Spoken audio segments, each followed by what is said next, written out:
is Hannah Norris, and I'll be talking about mental illnesses, mental health, and ways to cope with it. So to start it off, a lot of people know about depression. A lot of people have depression. And in all honesty, you probably have a mental illness without realizing that you have one. And maybe your loved ones do. I mean, mental illness doesn't just, go after young people. It's an age range. And I mean, it is proven that older people are happier, but that doesn't mean that all of them are. So depression and anxiety are kind of like a package deal. They come together, and so there's a lot of different types of depression that you can have. You can have it severe, or you can have it, pretty moderate. Some of the things that come with depression would be, no motivation to do anything, wanting to sleep all the time, just not wanting to do life anymore. And then other times it can come with suicidal thoughts. It can come with, BPD. That is where, you have high highs and low lows, and it's not fun. So depression overall just really sucks, and it makes you feel like a terrible person and you don't want to do anything with your life. And a big thing about that is, you need to get out, you need to go for walks, you need to get outside, get some of that sunny D, and then it will just help you overall. And that's like a science thing. Anyways, so anxiety, you can have a couple different types of anxiety. I mean, common, like some of the things that come with anxiety would be if you're in class and you're shaking your leg, or you're messing with your fingernails, or you're biting your lips. And those all things can go back to self-harm, and a lot of people don't realize that self-harm can really be anything that's implicating pain on yourself. So back to anxiety. So social anxiety, you could go out and you could be thinking that everyone's talking about you, everyone's looking at you, and it can get so severe to the point where you never leave the house anymore. You never step a foot outside, or else you have an anxiety attack.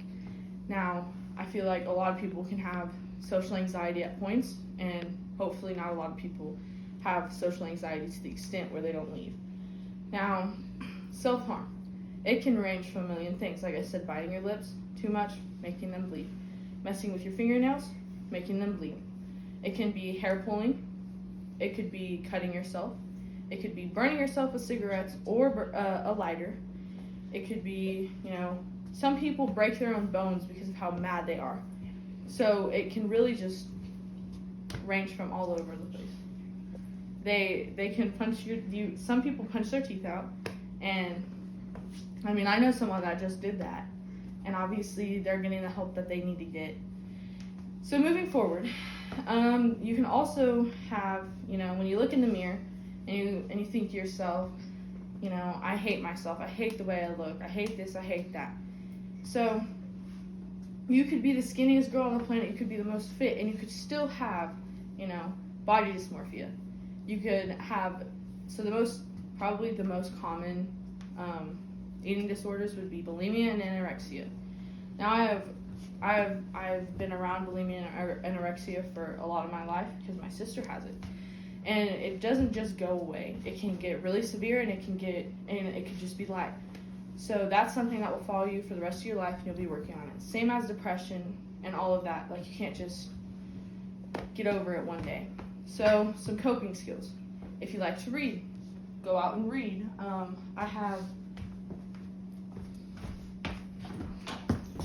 a book.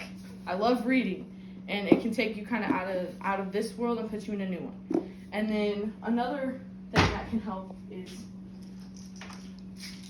pills. So anxiety meds, depression meds. I've taken almost every pill in the book because a lot of them don't work with my chemicals, and that's the thing about depression and anxiety.